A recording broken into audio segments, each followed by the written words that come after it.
First of all, I've been an MEP since 2004, and you're right, it's my second term. This will be my third when I'm re-elected. If there weren't any Eurosceptic MEPs in the Parliament, nobody would know what goes on there, because nobody comes out and says this is what's happening. Would you know that they'd failed their accounts for 19 years? Would you know that actually the UK went in thinking it was a trading agreement, whereas it's fairly obvious it isn't? It is the United States of Europe, and Barroso, the President of the Commission, openly says in the Parliament, this is the new European empire into which you have pooled your sovereignty. So there is no question, this is a new country called Europe, and in this country the voters were totally misled by Edward Heath in the 1970s, because he said it's a trading agreement and it's got nothing to do with loss of sovereignty. So he was openly a liar. You're right about Euroscepticism in Europe. It's grown. I think if you like, the UK was the infection that spread because we were there first. But you'll find the Finns are pretty much against it. The Dutch are now coming out against it. And the French, of all people, appear to be now moving in the direction of Le Pen. Now, that isn't good, because I don't associate Euroscepticism with racism. It's got nothing to do with that for me, because our alternative to Europe in this country would be the Commonwealth. And that really is diverse, racially and in every other respect. But it would be a better trading partner for us, because they do different products. We're always facing the Germans in our trading with Europe. And frankly, the Germans make everything we do. And, you know, don't let's underestimate the Italians. The Italians are very good engineers, and we have to compete with them as well. But what I'm saying is, have a nice day in Europe. We're not going to be unfriendly towards you. We'll still trade with Europe. That's not the point.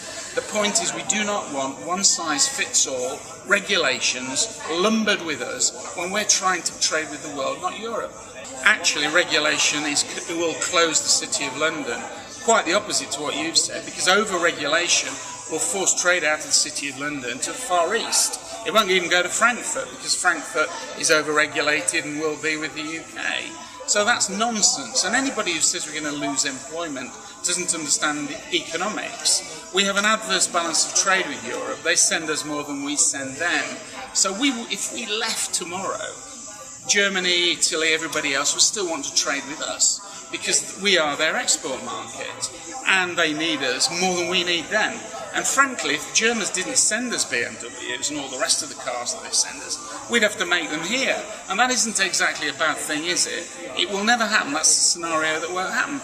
But this doom scenario is stupid, because if they don't send us stuff, we'll have to make it or buy it on the rest of the world market. It's such a silly argument.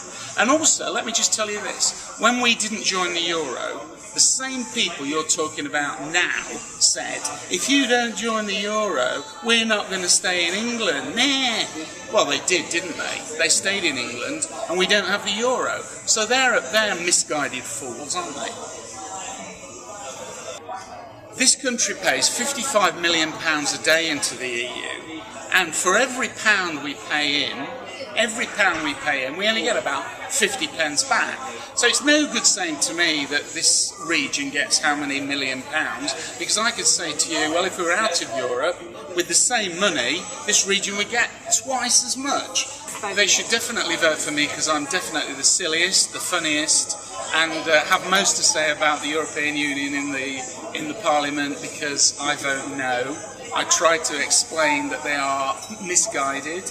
They even want to tell everybody how to privatise railways. They forced us to privatise our postal system and post offices. People don't realise things like this. 75% of our law is made in Europe. Tell them we don't need it. It should be made in Westminster.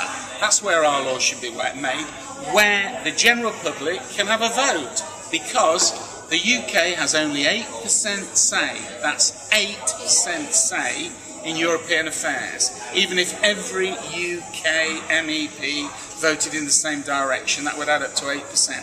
It's the tail wagging the dog.